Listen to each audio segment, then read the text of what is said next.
Welcome, today in front of me Honor 50 and I'll show you how to add or remove home screen widgets on this device.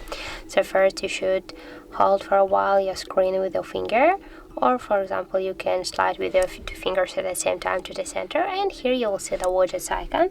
Just tap here once, and here as can you see we got all available icons that we can, all available widgets that we can add to our screen. For example, we can go with the clock, just tap there and you can see 3 different type of the widgets. For example, we can go with this one, just hold for a while and drag it, for example, here to the screen.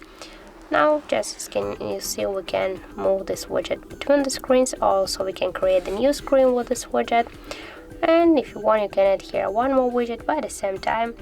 For example, we can add here the calendar schedule. Just click once or hold for a while, and you'll see here the new widget on our device screen. We can also change the widget size.